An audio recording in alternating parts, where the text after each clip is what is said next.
I was born in 1934. I born in Hungary, yes. Well, I tell you what, I didn't find music. Music found me. My mother was telling me that when I was a really young kid, like even 8 or 10 months old or a year old, I wouldn't eat if they don't put music on. So, and then when I was 4 years old, my aunt saw that I have some musical talent, you know, rhythm and stuff like that. So they took me to a dance school, and I learned tap dancing and acrobatic dancing at 4. At 5, I performed in theaters and sang. And then in a couple of years, I didn't do anything, did the same thing. And then I was so skinny that the doctor told me to quit dancing because they thought that I have a TB. At that time, at that era, I think so, when somebody wasn't fat, it wasn't healthy. Now it changed a little bit.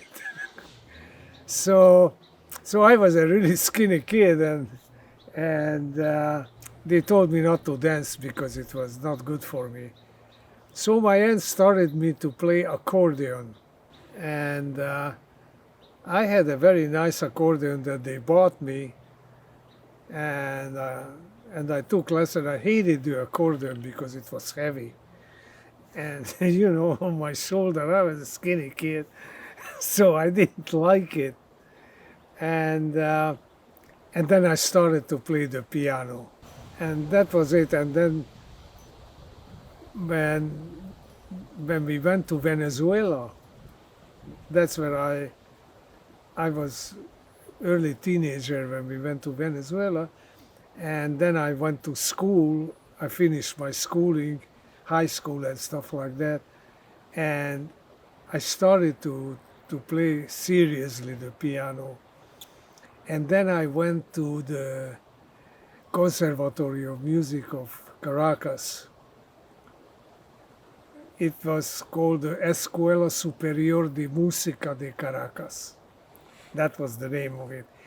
And the conductor of the Los Angeles Symphony, Gustavo Dudamel, that is a very famous conductor in the world, we graduated from the same school.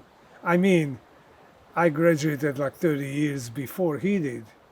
And then I worked as a musician, radio, television, recording, all the things, really, really high, good paying jobs.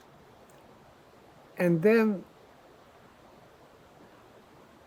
in the 60s, you know, I did everything in Venezuela music that you could do. So I needed to expand myself. That's when I was concentrating on the United States to expand my musical career here, and I did.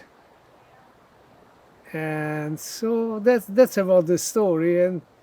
And I played, and you know that I worked with sounding like for 35 years now. And in '97, they know that I was nominated for the Grammys. I was nominated for the Grammys. And I played for really high-class people. My biggest one, nationally, so to speak, that I think so it was 1999 that I played for ex-President Bush a launch in Atlanta, Bush and Barbara. I wasn't contracted to it, but I played at the same place where he was invited. It was a big conference, a whole week conference for all the oncologists, the best oncologists in the world. And I played that part of it. I wasn't the only one. It was a big event.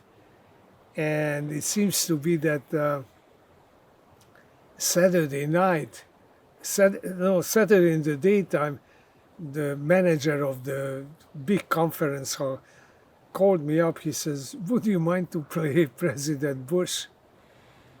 I said, "Well, I'm leaving Monday." He said, "No, it's Sunday brunch."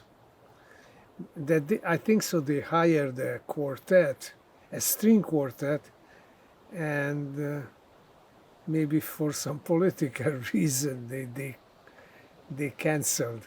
So they asked me, and it was a good gig. I played maybe an hour and 15 minutes, and they paid me $1,500. That was really good money. I never made that much money in that short time. The other good money that I made, I played in the Met in New York, and I was one of the main attractions there. So that's about my career. And I did recordings, naturally. Sedona Suite was a very successful CD, sold over 1 million copies. So I think so. I did pretty good. I'm still doing a few things. I do particular parties, like special weddings or special anniversaries and stuff like that. I don't play at night anymore. Unfortunately, they don't pay. I made more money in the 80s, in the 1980s, that they pay today. And this is absolutely ridiculous for musicians. But that's the life to being a musician. I met, well, it was a very interesting thing. It was a gentleman named Arnold Patton. And he was a very famous lawyer in New York, in Fifth Avenue lawyer. And one day the guy meditating with the pyramid on his head got enlightened. And he was a very, very successful, wealthy lawyer. He walked up the office and he gave the office to his partners. And he started to teach universal law. And the guy was scheduled to come to San Diego, where I am from, and I didn't even know of him. And somebody who was a lady that I know, a pianist, was scheduled to play to the gentleman. His name was Arnold Patton. And he called me up. He said, "Would you be so kind and so do me a big favor and play to that Arnold?" I didn't know. I said, "Yeah, I go to play for him." So we become really close friends. And Arnold Patton was giving seminar all over the country. And for his next seminar, he invited me. It was in Tucson. And who was there? Dean and Dudley. And so it was really funny, you know. He was the engineer. He did the recording. And sometimes in the break, Dudley and Dean, they played the auto harp and the flute. And then he heard me playing piano. And then he said, "Well, would you mind to play with us a little bit?" And we just played, you know, just jamming around. And it turned out that it happened to be like I did like 14 or 15 recordings with Dean. That was that simple. I think so. It had to be. it was just had to be. I didn't know them, and he was there. You know, a guy with the big beard. I said, "Wow, look, cool guy." And Dudley, and that's how we met. And then we became friends, and we became very close. And then I went a lot of time, and then we traveled, and he traveled too. with Arnold, and I traveled with Arnold playing music. And then after I become like kind of the assistant of Arnold. And I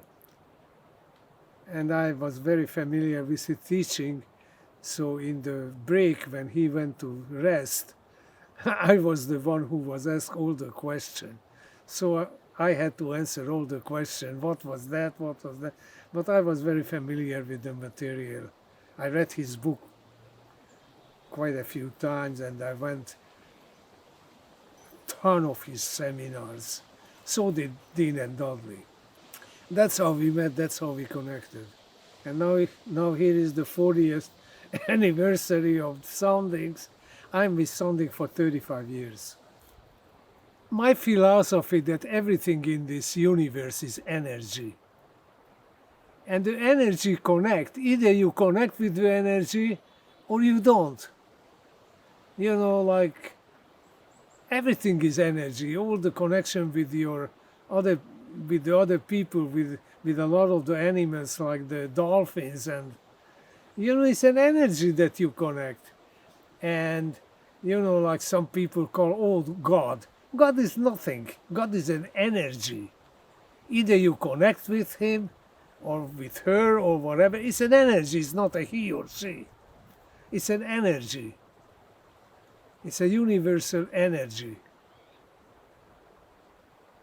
And it doesn't matter if you pray or you don't pray. If you don't have the energy connection, it's nothing. It's zero. Like people praying, oh, give me this, give me that. They might get it 50% yes, 50% no, or zero. Okay? Because they really don't connect with the energy. They're just using words, but not the feeling. That's my opinion. And with these guys, you know, I know Scott quite a bit. We did a cruise together for Sounding. And I know a lot of musicians here that it was here before, and a lot of them that it wasn't here. But it's all connection. You know, the same thing with Sinkar.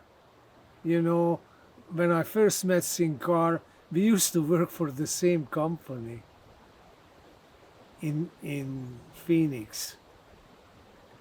And we just connected, you know, it's just a connection, just an energy, and it's no effort. It was nothing. We just sat down sometimes with Dean, and the machine was running, and by the end we had a CD. It was no rehearsal, it was no talking, nothing, just energy combined. And that's what I believe. I think so that the concert last night, it was fantastic. It was completely effortless. Completely effortless.